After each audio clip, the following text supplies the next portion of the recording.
You know, when I go over and watch football on television with a bunch of friends, about the only thing I get out of that is I gain about 10 pounds from all the wings and the chips and that sort of thing. Our guest this week had an epiphany watching football with friends, an epiphany that turned out to be a program that's changing minds in a very positive way on this week's This Alabama Life.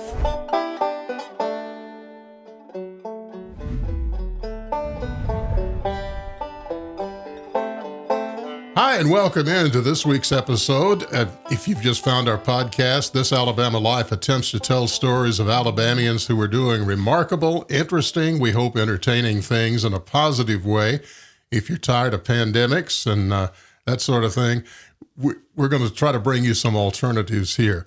My co-host, Andrea Tice, is with us. How are you? It's good to be here. I was about to say coronavirus who? Yes. As far as I'm concerned, that's dead and gone. I hope you're right. My name is Don Keith, and I'm your host this week, and our guest is an interesting fellow. When I first saw your name, KCarl, you told us how to pronounce it. I thought my computer printer had messed up. I had two capital letters at the first of your name. That's right.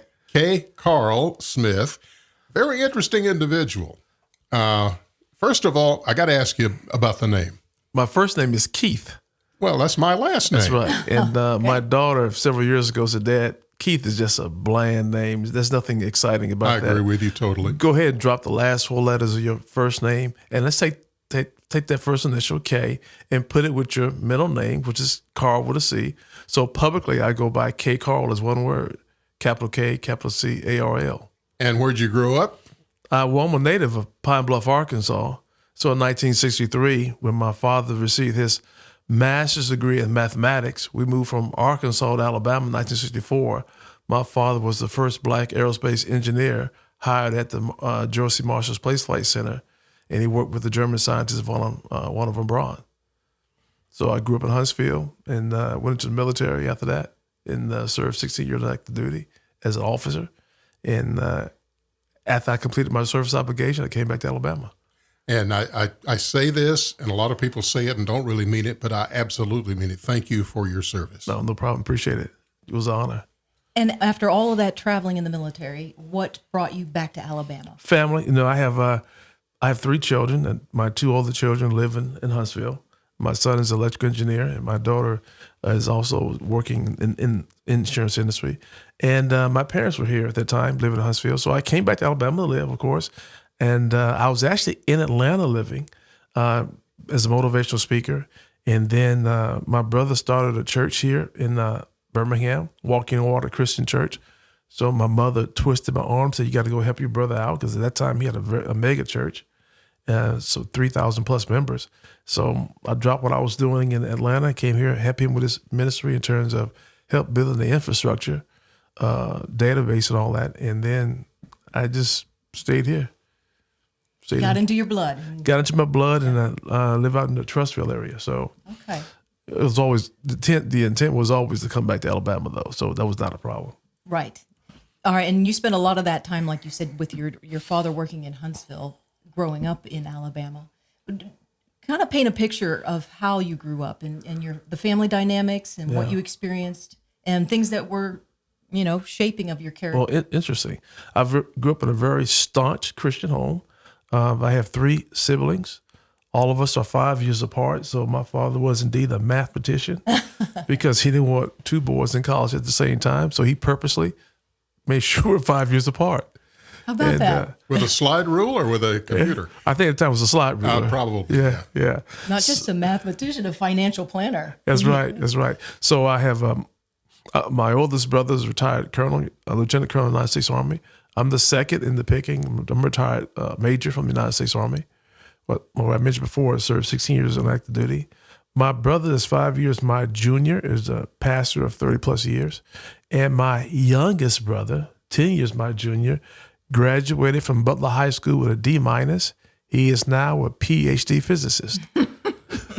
So it's not how you start the race that matters, right? It's how you finish the race. So I come from good stock. My parents, unfortunately, I lost both my parents last year to COVID complications, quote unquote. I personally believe they died of remdesivir, the medical protocol they use in the hospital that supposedly to treat COVID, but it didn't do that. So I come from good stock when I say that. My parents had been married for almost, it was like 70 years. Oh my. And that's quite a legacy. yeah, even though I have not perfected that, but it's not because I didn't try. Okay. But so very staunch Christian home. And that's one thing that my parents willed to us was the faith in Jesus Christ. And so I'm fortunate for that, having that. I grew up in, I guess what you call black privilege. My father being an engineer at NASA, he retired as a senior exec. So there's some things I experienced in life that most folks of my ethnicity don't get a chance to experience, but we're blessed to have that. Both parents, I come from a two-parent home structure, very important. Well, I think that's a thread that runs through our state, the South especially, where not necessarily just black families, but poor white families. Sure. And a lot of us experience this where your parents didn't really encourage the kids to go to college. You were encouraged to go get a job. Yeah. And, do the best you can do and you'll get your reward in the next life, that kind of thing. Right. You were blessed with a totally different outlook on life. Nobody discouraged you from going to college, obviously. No, not at all. Matter of fact, my father encouraged us to become problem solvers. Being a mathematician, that was his mindset. So my oldest brother, he didn't go into the science field. My one that's under me, he's an electrical engineer, and my brother's a physicist. We're all strong in science and math. I guess I was the rebellious one and did not go that way. But in regardless of that, he always insisted that we become problem solvers and critical thinkers. And he taught us how to apply the scientific method to our life. Basically what it was. Whatever it is, apply the scientific method to your life. And so having that type of influence in my life, my father was a special cat. I mean, he was just a special cat. He was a Christian man. He was community involved. He was a mathematician. He was a thinker. He was an innovator. He was a STEM trailblazer, as a matter of fact. Being the first black aerospace engineer hired at NASA in 1964, he created a STEM, science, technology, engineering, and math pipeline for historical black colleges, engineer students to get employed at NASA. He recruited heavily from Tuskegee, Tennessee State, even from where I grew, the school I attended, Alabama A&M. He recruited those students. So he created this pipeline for his giving back to the community and giving those who didn't have any opportunities per se to have an opportunity to take their gifts and talents when it comes to STEM technology and contribute to the space program of our country. So it sounds to me like your father really set up an incredible foundation, both in faith and in logic. Most definitely. And also entrepreneurship. And also when it comes to voting your values. He insisted, you vote in a way that shows your love and your allegiance to the God you serve, not based on a political label.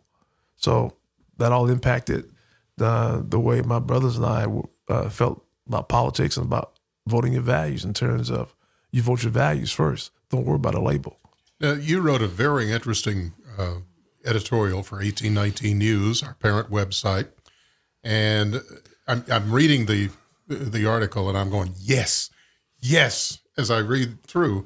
And you talk about going to a friend's house or getting together with friends and about 20 guys watching football. And during that, you were discussing more than just whether the referees were for the other team or whatever. You kind of got into a discussion and you came to a realization. What was it? What about a realization? I came to the point where I got sick and tired of being called a sellout and Uncle Tom based on my political views. That night when I shared with my quote unquote friends that I was a conservative, the attacks began. I mean, one after another, they called me everything but a child of God. Uncle Tom, foot shuffler, the house N-word. Your parents must be disappointed in you. How could you do such a thing? All because I told them I was a conservative. And what kind of conservative did they think you were? Well, in their mind, when you say conservative, you just grew 7 heads, and they think you're far right Ku Klux. Oh yeah. You just got through attending a KKK rally, and so that's something that really bothered me. And being a problem solver, what's the old saying that necessity is the mother of invention? Right. Because of necessity of it, being sick and tired of being called something I know that I'm not. God pricked my spirit, and over a period of research for several years, about a year, I invented a persuasive messaging technique called the Frederick Douglass Republican Engagement Strategy. That has nothing to do with the Republican Party, by the way, but the fact that we live in a constitutional republic. Mm-hmm.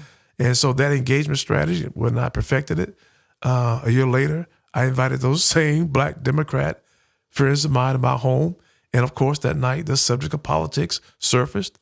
And when they asked me about my political identity, they said, "Oh, KCarl, he's a conservative." I said, "Wait a minute, I'm more than a conservative. I'm a Frederick Douglass Republican, and I believe in the life, and power, and values of Frederick Douglass." Now let's back up a little bit. You not the traditional Black family necessarily, because of your father and his work with NASA and that sort of thing. But I would assume they were Democrats, right? Well, yeah. Like most Black families. Well, yeah, staunch Democrats. My parents were staunch Republicans until 1964. They were staunch Republicans until 1964. So what changed that? What? Do we have an hour? We have as long as you want to go. What changed that was the Goldwater years. Okay. When you go back and I, when my friends attacked me that night, I was curious because I wanted to know. I knew that the left had demonized that word conservative, but I was curious to know, was there anything in history that developed that has this word conservative has this racist connotation? So I've done some research, and I don't have a PhD, but I've done some PhD level research I want to share with you. So July 2nd, 1964, that's when President Johnson signed the civil rights legislation into law. And if you remember now, your staunch Democrat senators, the segregationists, the Dixiecrats, they filibustered the bill and voted against it based on racist reasons. Mm-hmm.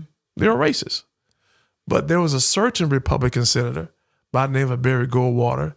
He voted against it not because he was a racist. He voted against it based on constitutional grounds. Mm-hmm. Robert Bork was a university professor at Yale, and Bork wrote a 75-page opinion that Goldwater used to form his decision. So Goldwater was not a racist. He was an integrationist, but with his no vote, he sided with the racists. Because Goldwater, in 1953, he's the one that integrated the Senate cafeteria in our nation's capital when one of his Black staffers was refused service. 1948, Goldwater founded the Arizona Air National Guard as an integrated unit. So Senator Barry Goldwater was not a racist. He was an integrationist. So here's two major dots I'm going to connect for you. You got to follow me. Do you recall Senator Goldwater's nickname? Ooh, I was not You're the same age I was. cognizant of politics at that time. I was very aware of Senator Goldwater. He was a ham radio operator. That's right. And I was too. And I never spoke to him, but I had heard him on the air because he would run phone patches for overseas servicemen through his ham radio. No kidding. Don Keith, you have a connection to Barry Absolutely. Goldwater. That's right. But I don't know his nickname. Well, his nickname was Mr. Conservative. Oh. Okay. So in 1960, he wrote a book that sold over 3 million copies entitled The Conscience of a Conservative. So at the 1964 Republican Party National Convention that was held at the Cal Palace in San Francisco, the Republican Party now, the party of Lincoln, the party of emancipation, who do they nominate as their presidential candidate to run against LBJ in 1964? Mr. Conservative. When that happened, Black folks left the Republican Party en masse. I asked my dad, I said, what was going on? He said, son, the Republican Party didn't want us, but the Democrat Party was worse. So what happened in 64, the Republican Party, based on that convention, made the Democrat Party look like heroes to Black folks. And Black folks left the Republican Party. And nobody looked at Lyndon Baines Johnson's history in Texas. They looked past that because why? He signed the civil rights legislation and Goldwater was against it. So here's the irony of this whole thing. the Democrat Party gave us Jim Crow laws, gave us segregation, supported slavery in the South. Right. All of that. But they're calling conservatives racist. Yeah. Well, the problem is they have control of the narrative, and I contend we got to get it back. And the only way we're going to get it back that we can get into later, you got to learn how to leverage the liberty message of the greatest liberty messenger in our country, Frederick Douglass. And at what age did you say, wait a minute, I'm not a Democrat after all? It's when,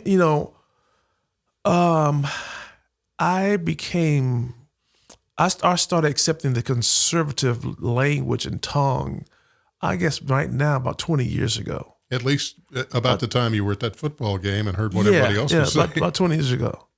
Yeah. And so a little bit before then, I think it was about 19 when I retired from the military. Well, there were retirements not in the Bible. I completed my service obligation.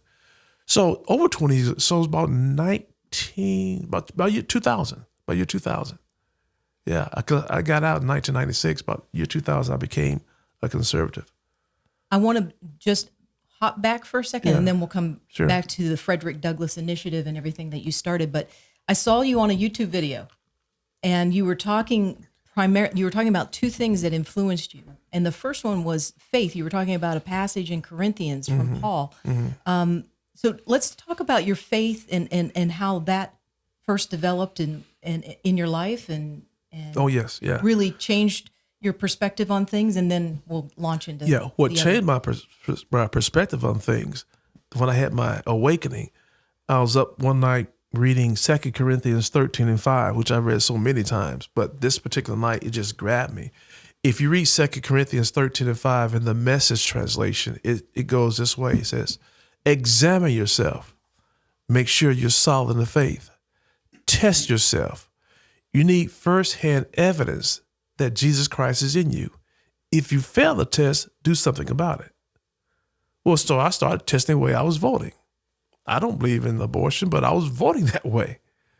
And so I don't believe in same-sex marriage, but I was voting that way. So when that occurred that night, I said, wait a minute. Why am I doing this? Why on Sundays I raise my hand, holy hands on Sunday, but on Tuesday when I go to the voting booth, I'm voting the opposite of my worship. But because you're supposed to.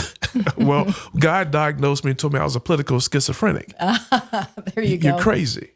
Yeah. And so therefore, since you can't vote your values and vote your faith, I'm going to block your blessings. Well, you're blocking your own blessings because I can't trust you to give you those blessings. So that was my political awakening. And that was the scripture that really turned my thinking right side up. And then along with the writings of Frederick Douglass. So I say that the teaching of Jesus Christ impacted my life and changed my life. But the liberty message Frederick Douglass gave me my political awakening.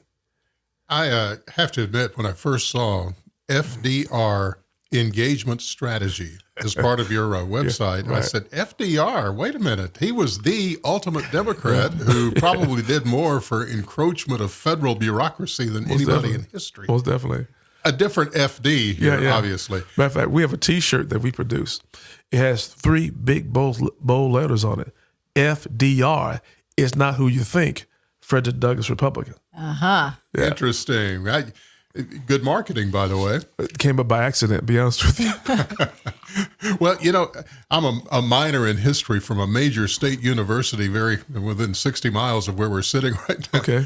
And I thought I knew a lot about Frederick Douglass. I didn't really. I knew he was a runaway slave and that's the knowledge of most people because he's not heavily taught in terms of the substance of this man. He was an emancipator, I guess, and he led runaway slaves. Exactly right.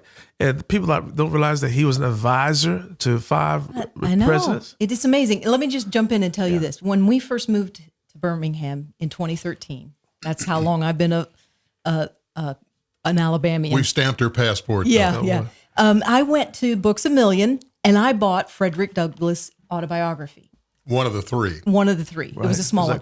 It blew me away. I was reading through and I was reading as he's describing what the technique for keeping them in slavery and oppression, like denying them access to the family unit, denying them education and the ability to read. That's a dangerous key to success.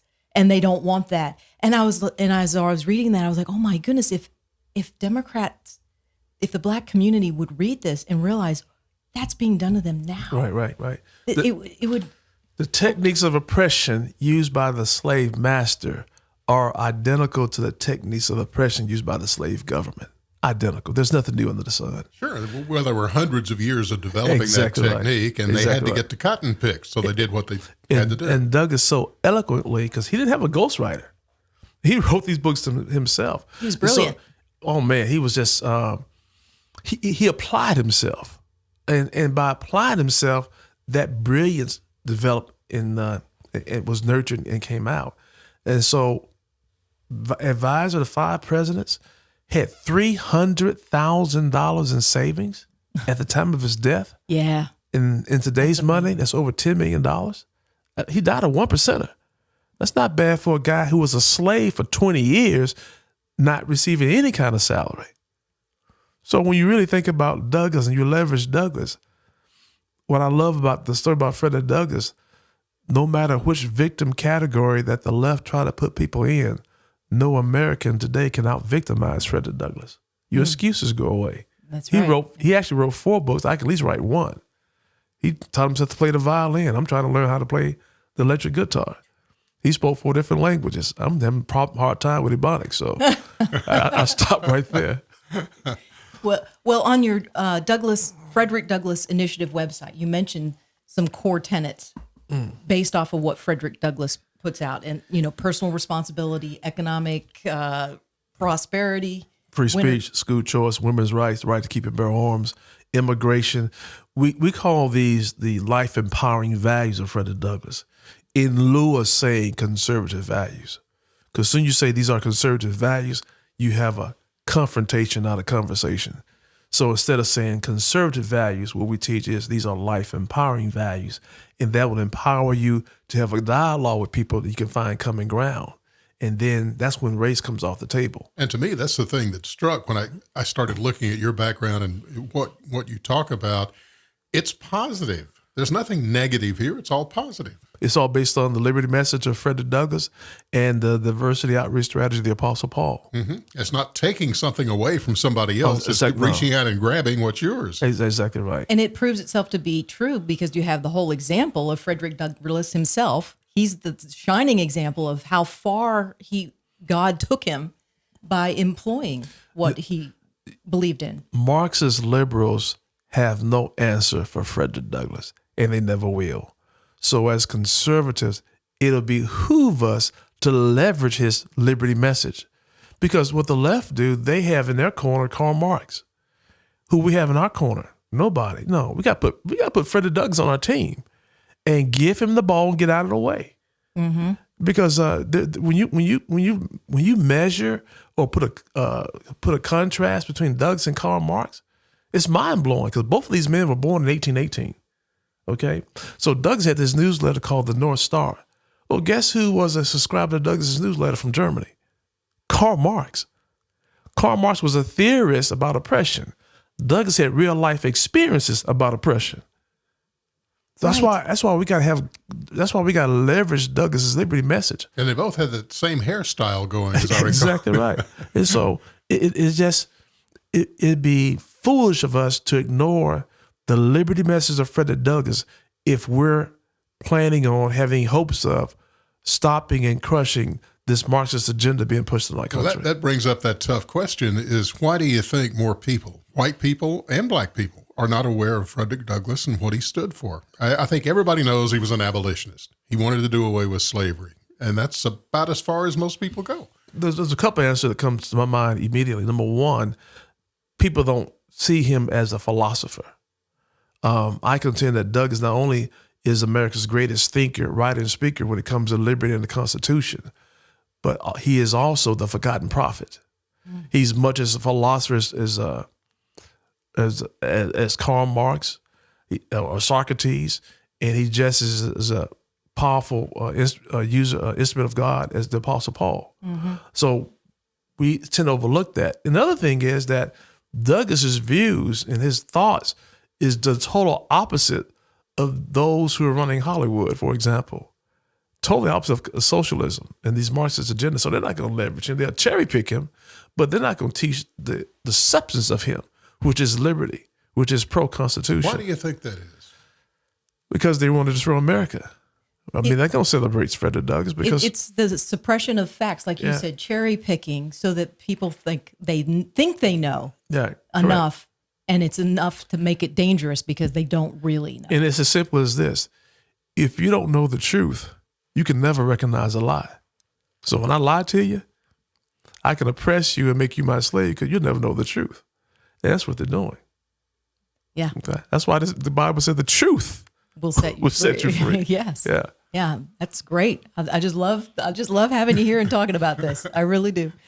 Mainly because we agree with everything you're saying. That's right. Make it easy on me. But you're asking some very powerful and some good questions because when you invited me to come, and what God put in my heart was just to empower those who are listening with the confidence, the knowledge, and the skill to get out here and start at the local level, engage people. Not have confrontation, but conversations. And you have to start with your own family members. Mm-hmm. I mean, you got people now, you got children now going to college. They coming back now as little socialists. No. And they come around your house around Thanksgiving time and calling the mother, the parents, the grandparents racist because they had been taught that the word conservative means racism. So you got to let Frederick Douglass to bring some political healing to your own families. Well, that's the thing. Whether they're doing it because they want to destroy America or whether they're doing it because they think it's the right thing and whether they think this is the way to really make people of color get everything they deserve and have worked so hard for, whatever the reasoning is, that the left has done a wonderful job of marketing what they're saying. Even the names of bills. I remember it's been 50 years since we had the war on poverty with LBJ. 50 years, billions of dollars. How many people have they taken out of poverty? Right. And how many black families have they destroyed in terms of creating single-parent families called the Great Society? No, it's the worst society. You're exactly right. It's a spiritual poverty. It's a spiritual poverty. It's been traded out for spiritual poverty that, and we all know if we've come from Christian homes, and been raised, that's the more powerful basis on which to start your life. It's really sad because the techniques they used back then, they're still using them today. Because it works. And it works. Several months ago, I was reading an article, you may have read about it, where some think tank liberal organization said that it is racist to teach black children math. See that? I do remember that. And I said, you got to be kidding me. No, it's racist not to teach them math because here's why. If you don't teach them math, but yet you're going to bring people from India who are good at math for the jobs. So therefore, if you don't teach black kids math, you're going to teach them 2 + 2 is 22. They can't compete for these jobs. That's racist. And so, but if you don't know the truth, you can't recognize a lie. If I keep telling you all day that conservatives are liars, and that therefore that when a conservative speaks, you can't trust what they're saying. I don't care if it's how factual it is, how much evidence they have or statistics. You can't believe them. That's why I contend we got to stop using the word. If you read one of my other articles, to stop using the word. It doesn't work. When we're going to wake up and stop doing things, we know it's not going to work. And then we're going to save our nation. It's not going to happen. I'm just quoting what Rush Limbaugh had to say, who agrees with me, by the way. Well, speaking of math and just the fact that the scientific method leads to, observable facts, math leads to observable facts and all of that. Let's talk about the initiatives that you've started when it comes to underage neighborhoods and communities and the children that you're trying to get involved in STEM. It's actually an initiative that my youngest brother started, and my brothers and I have joined him, helped him in this endeavor. So my youngest brother, the one that graduated from high school with a D- now is a PhD physicist, he's a former NASA scientist. Spent 15 years at NASA, George C. Marshall Space Flight Center in Huntsville, following my father's footsteps. He stepped away from NASA and got involved in providing rigorous STEM education to children of disadvantaged backgrounds. What happened was we all graduated from Butler High School, But when he went back to Butler High School one day and found out that they took STEM, this is about 2015, they took physics out of the curriculum at Butler High School in Huntsville. Wait a minute, you're not following me. Of all places, In Huntsville, Yeah, right. 2 miles away from Redstone Arsenal, where Redstone Arsenal, NASA, the STEM capital of the South, they took physics out of the high school curriculum at Butler High School. When he found that out, he went livid because the gateway to science is physics. Yeah. But so what are you going to do? That doesn't solve the problem. So what he did was he advocated, and when they shut Butler down and they shut Johnson High School down, both of them didn't have physics, and they started Mae Jemison High School, which now has physics. But make my story faster here. What he did was he went to the northwest section of Huntsville, and he started robotics clubs at every grade level leading up to Jemison High School.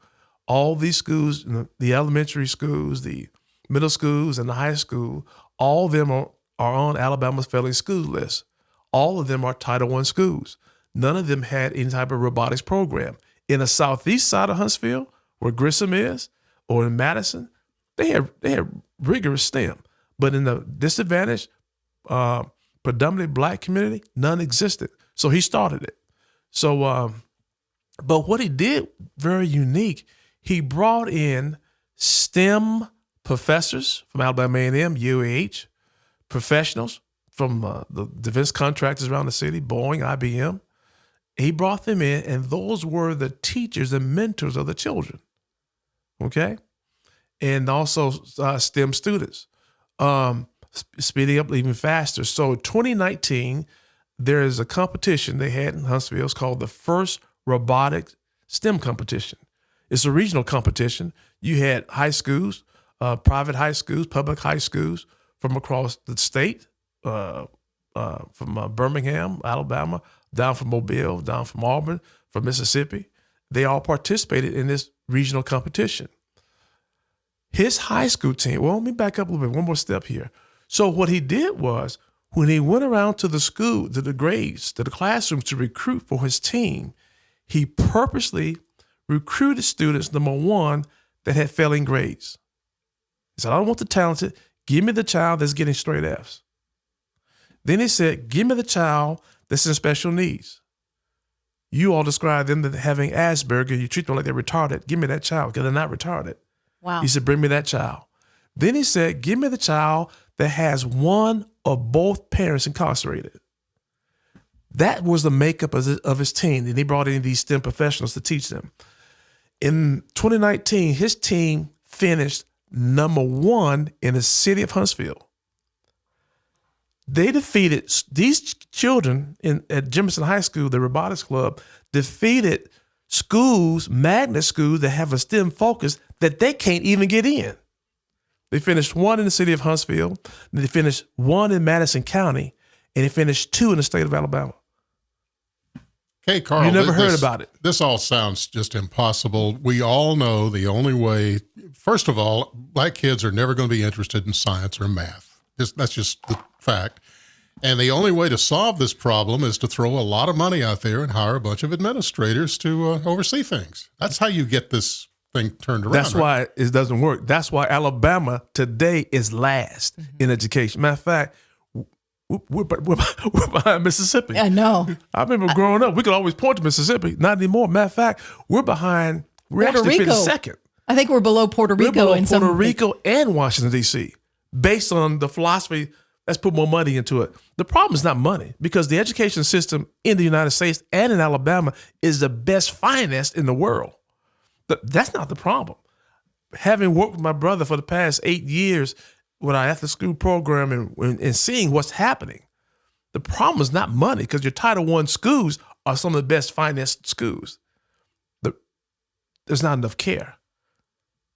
That's 95%. That's 95% of the problem is care. All right, let's drill down to those kids. Yes. The ones that had Fs, incarcerated parents, and special needs, or they were And classified. sometimes no parents or a grandmother raising. Sleeping in the van. Yep. We had a situation, one young man, and we didn't know it, he was sleeping in the van with his mother and his sister. Oh, wow. And I remember one time my brother mentioned to me that the boy came in one day wearing his sister's clothes. You know why? Because his clothes were dirty. The only thing they had was sister's clothes to Oh, wear. my goodness. Wow. That's real. But Yeah. these children that we focus on have been written off by the public school system, written off by society. Yeah. Because I found out that in order to project what the future incarceration would be, they look at third grade achievement scores. By looking at third grade achievement scores, they can tell you what the future outlook is for prison incarceration. So if a child doesn't grasp reading and science Right. by third grade, he'll never get it. And so that's why with our philosophy, we start in pre-K. We start with 2-year-olds teaching them STEM. Okay? Yep. And don't And you we're making find a difference. in a lot of cases, unlike in your home, there's no role model. Or the role model is either a rapper or an athlete. Yes. That's the only way That's you right. can get out of that situation. That's right. That's right. And that's why we purposely brought in STEM professors, professionals, and assigned them to a child that looks like them so they can see themselves in that way. So you're exactly right. And one of the things that we have to do, we have to sit down and talk to the parents about how to talk to your child when it comes to math and science, because a lot of parents have this mental block about math, and they'll tell their child, well, baby, I wasn't good in it either. Well, no. We advocate, don't tell your child that. Just tell your child that you were a genius in math. You just forgot everything. Okay? But Plus, encourage them. Beyond that, because of racism is going to keep you from ever succeeding anyway, right? Yeah. So that's what why they say. try? That's right. That's what they say. And that's the way we counter all that. And by studying Frederick Douglass, even just think about my dad's life, who grew up poor. Once you discover your purpose in life, once you discover your God-given talents, while you're here, what your gifts are, you take your obsession and you make it a profession, or you make it a business. That's the key to success. And so a lot of these young people don't have a vision. So we have to assign them to a person that shares their vision with them until they get their own. And that's the secret to the sauce. But my brother's been doing this. We've been working with him for the past, since 2015. It became so successful. When that happened in 2019, you didn't hear about it. Nobody wrote about it. Because what that did, it shattered the education paradigm in Alabama. These kids who have been written off defeated schools that they can't even get in. And a lot of money is put into a magnet schools to keep these kids out. Because to get a magnet school, you got to be interviewed. But these kids can't even get an interview. But they won't even apply. And they won. So what happened was educators, community leaders across Alabama contacted my brother and asked him to expand his program across the state. And so with that, we sat down, we got to come up with a plan. So we decided to establish one of his headquarters. The headquarters got to be in Birmingham, which is in the center of the state, which would give him better reach. So that's why one time we had looked at by securing some real estate in this area, in the Birmingham area, and we're going to launch a Frederick Douglass STEM Academy. But along with the STEM Academy will be a science research and innovation center. And because Birmingham is starving for technology. Huntsville is fine. Birmingham, the rest of the state is hurting. And so we need to expand that across the state as well.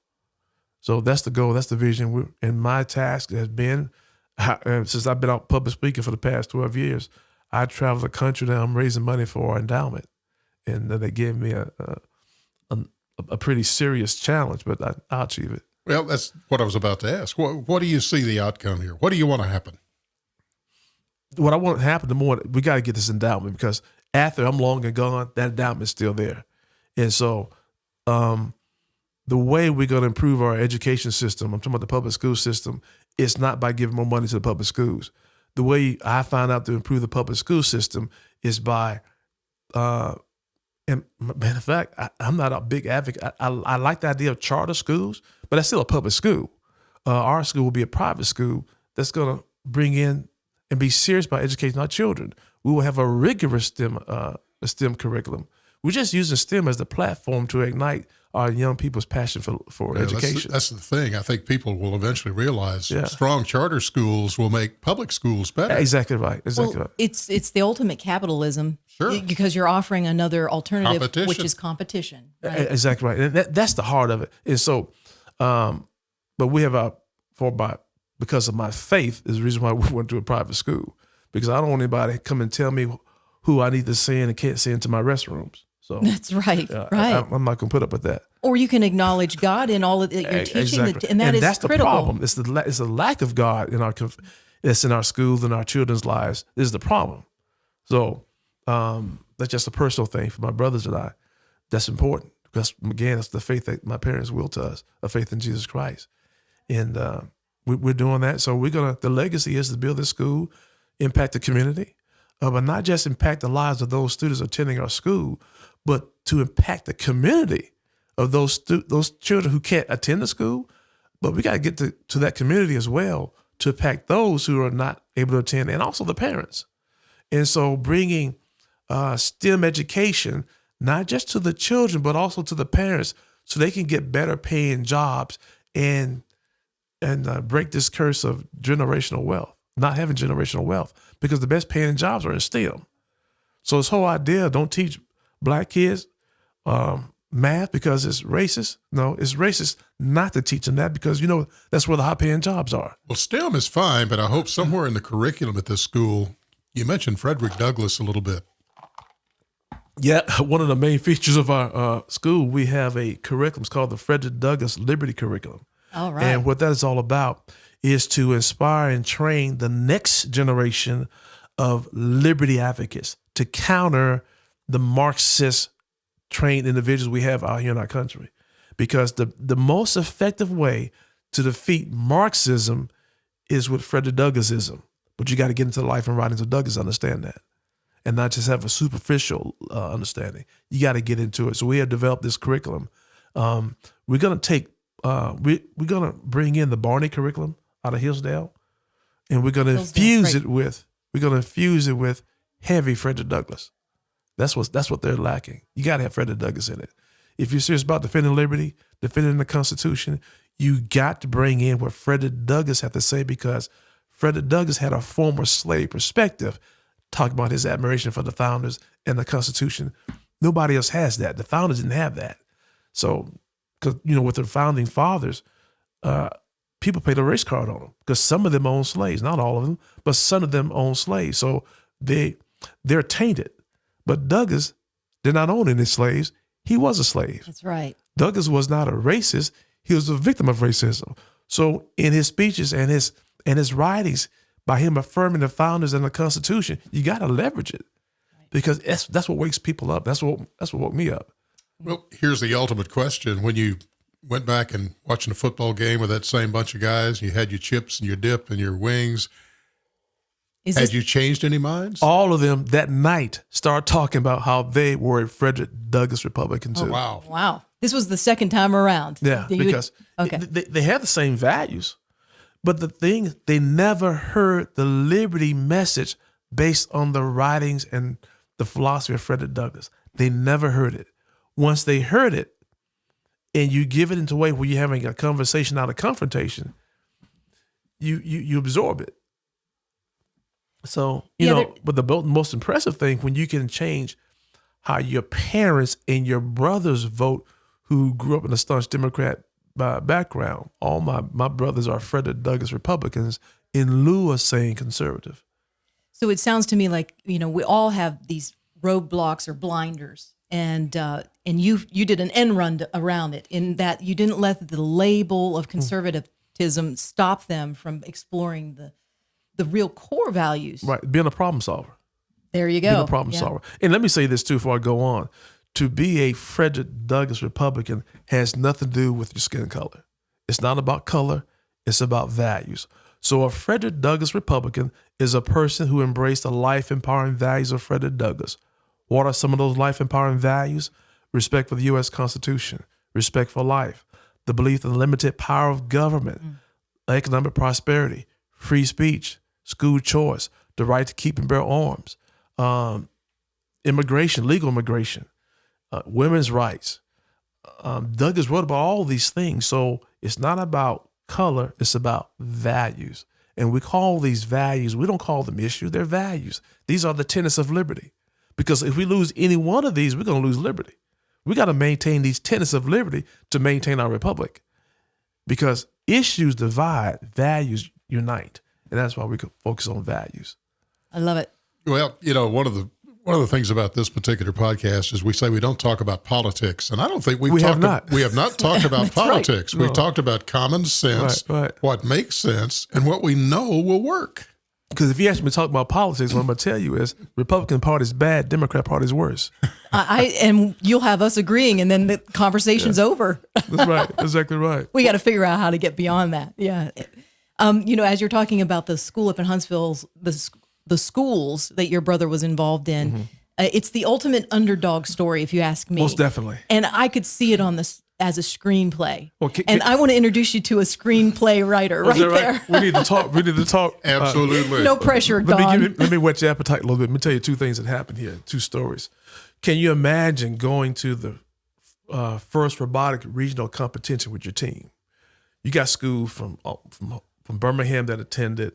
They come in rolling in their two chests that you get from Harbor Freight about 10 feet high. Oh my They're gosh. rolling that in, got the press down drill. We're coming in with a toolbox and hand drills. Because you got to repair your robot the only time you have breaks. And so here's another story. So I'm at the school with my brother. We're walking around the school, getting ready for the afternoon, because his robotics program was an after-school program. So we're walking around the school, getting ready for that afternoon. So the resource officer is walking this young black boy, this is in middle school, to the principal's office because this young boy was back in the back, got caught in the back of the classroom shooting dice. And so my brother, being the character he is, and walking down the hallway and said to the resource officer, what's going on? He said, Dr. Smith, this young man was in the back of the classroom shooting dice. He said, really? My brother said to him, well, tell me, what's the possibility of rolling a 7? Young boy said, 50%? My brother said, no, you didn't get caught because you're playing dice. You got caught because you don't know what you're doing. He said, it's not 50%? He said, no, it's not 50%. So that young man got involved in the robotics program that day because he thought it was 50%. So that's kind of interesting. That's great because he met him right where he was at. You got to meet where they are. Yeah. He addressed a real time issue and challenged him to go beyond it. It was real life for him. It was practical for him, and he just finished experiencing that. Yeah, that's great. That's Yeah, great. He thought he knew it all, but no. I wish it was 750% of the time. KCarl Smith, if somebody wants to find out more about what you're doing, if they want you to come speak, if they would like to contribute to the endowment for that special school you're trying to build, how can they find out more? Let me give them my, the website is in development here for the school. The way you can reach me is through my website, and that is, and I'm going to give you my office number too. My website is KCarl, is KCarl Inc.com. So KCarlInc.com. And my office number, 205-312-9985. Area code 205-312-9985. And before we go, I want to say, hey, I appreciate the opportunity to be on this podcast with you. Oh, we are absolutely thrilled that you were able to come in. And Yeah, you see, we had a lot of trouble believing what you're saying, of course, but you're preaching to the choir, right? That's right. It's kind of funny. People always say, well, KCarl, you always go out and you preach to the choir. I said, well, you got to understand, it's very important to preach to the choir because the choir got to be empowered and given the confidence to go bring in new choir members that's more diverse. And the choir need a new song to sing. The hymns are okay, but you got to put some Kirk Franklin and Frederick Douglas in there a little bit. You got to have some bullet points they can pull out too. Exactly next time they're at that football game or with a bunch of guys. That's right. Want to convince. That's how somebody. we're gonna say this nation. We got to make sure that our elections are have integrity. But the next thing is we got to learn how to become better messengers of liberty by having conversations, again, not confrontations with our family members and friends, and even people who may not look like you.